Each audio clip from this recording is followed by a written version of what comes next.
Good morning. I couldn't sleep this morning because I felt like God had something he wanted me to share with you today.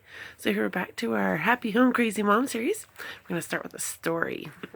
All right, so it was Thursday afternoon, and I knew that I had a son who wanted a haircut. And this is quite a new thing because Drew is 17 and loves his long, flowy, golden locks. And so I was very careful to trim up just a little bit because he wanted to keep them. It was a little bit short in the back, but he was okay with it.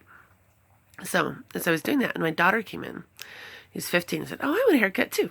I want really short." I went like to here. And she had long hair, and I'm like, "Oh, you sure?" She said, "Yep." Save her a haircut.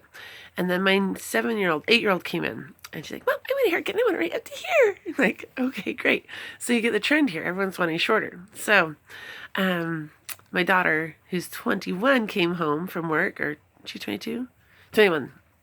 Came home from work, and she's like, "Hey, you're even haircuts? I want a haircut." And I'd already given one to my little 6-year-old as well, because he had jumped in there and wanted a 5-second haircut. So we get this trend here. I'm cutting all this hair. I only started out thinking I was doing one, and so then I cut her hair. Only when I layered it a little bit too short, and so I ended up cutting it. She wanted it shoulder length, ended up being going up to here.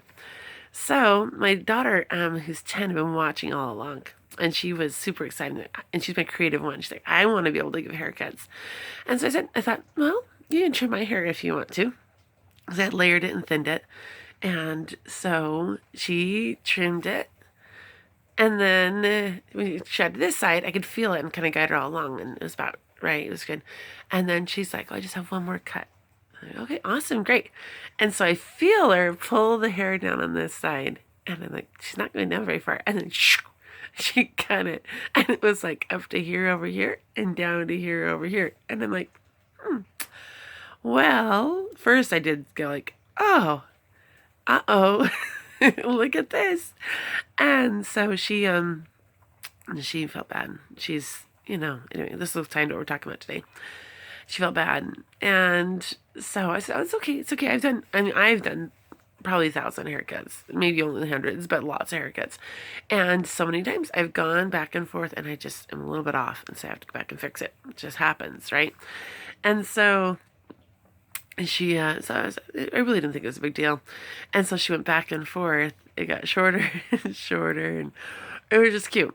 It was super cute. So now I have this really super fun short haircut, and I have a daughter who now cut hair, and now she likes it. Although she looks at my hair like last night, I had it all like up frizzy because I was just having fun. And she's like, "Are you sure you like your haircut?" I'm like, "Yeah, I do.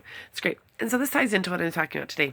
So what I really felt like God wanted me to share with everyone today is that I'm learning that after many years of doing it the wrong way, for my family anyway, is I need to stop correcting so much, suggesting, advising.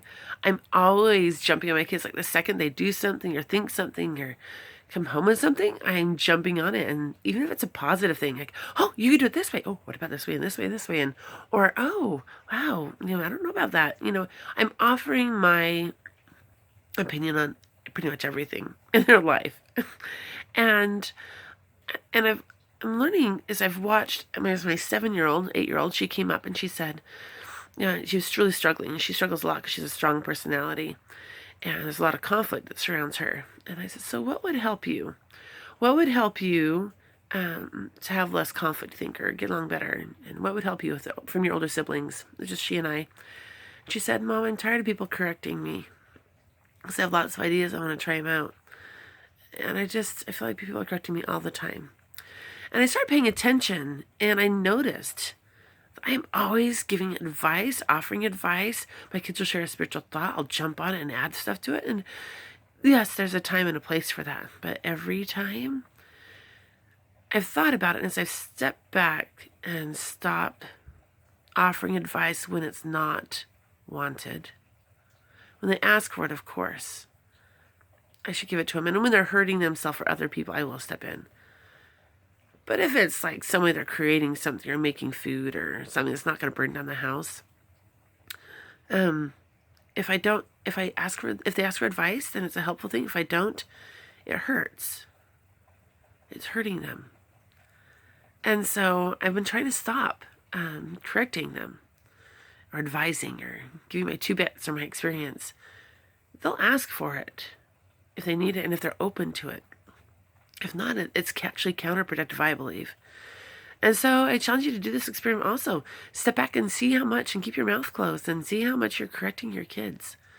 They don't need that much correction.